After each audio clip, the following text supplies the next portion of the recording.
বিদেশি রাষ্ট্রের সাথে এত বেশি পরিমাণ চুক্তি করা হয়েছে, অনেকগুলো চুক্তি, যে চুক্তির কোনটা চুক্তির একটা অংশ জনগণকে আজ পর্যন্ত জানতে দেয়া হয়নি, পার্লামেন্টে আলোচনা করা হয়নি কোনো চুক্তি।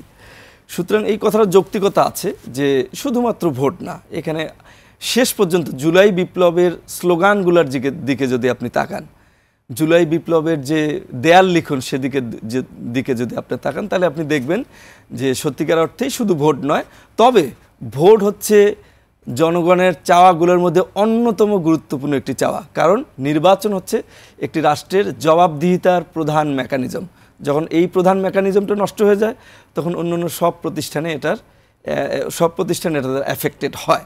কিন্তু এখানে ব্যাপারটা হচ্ছে যে স্লোগানগুলো, যেটা আমি বলছিলাম, স্লোগানগুলোর দিকে যদি আপনি তাকান, দেয়াল লিখনের দিকে যদি তাকান, পুরো গণ অভ্যুত্থানের চরিত্রের দিকে যদি আপনার তাকান, তাহলে আপনি দেখবেন যে সারা দেশের মানুষের চাওয়া শুধু ভোট নিয়ে না, আরও অনেক কিছুতে তারা পরিবর্তন চাচ্ছে, এবং এখনও যে চাচ্ছে সেটা কিন্তু বোঝা যাচ্ছে। আপনি সাধারণ মানুষের সাথে কথা বলেন, কিন্তু এটা সত্য যে ভোট হচ্ছে তার মধ্যে অন্যতম একটা চাওয়া।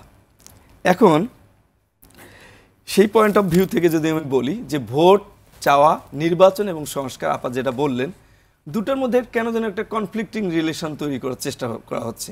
কিন্তু একাডেমিক্যালি আসলে এই রিফর্ম অ্যান্ড ইলেকশন দুইটার মধ্যে একটা ইনসেপারেবল রিলেশনশিপ রয়েছে।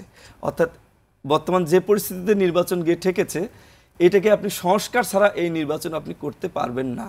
কি কারণে করতে পারবেন না? দুটো কারণ, একটা উদাহরণ দিব আমি। ইনস্টিটিউশনকে ধ্বংস করা হয়েছে এখানে।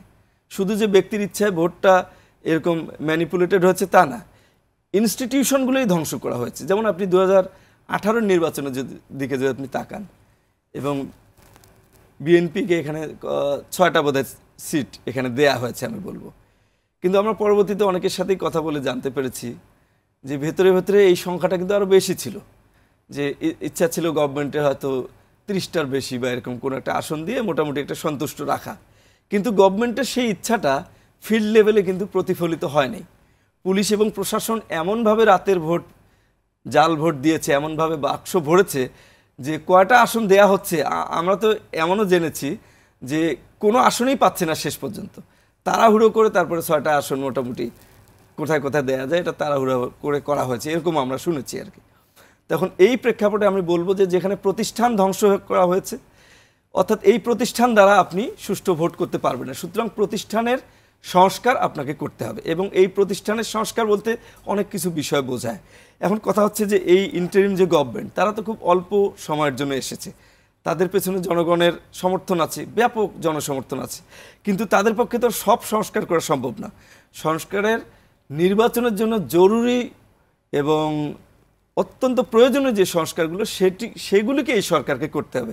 তারা যদি সবগুলোতে হাত দেয়, তাহলে কিন্তু এই সংস্কারগুলো তাদের পক্ষে করা সম্ভব হবে না। যে আসলে সংস্কারগুলো নির্বাচনমুখী হওয়া উচিত, নির্বাচনমুখী সংস্কার হতে হবে।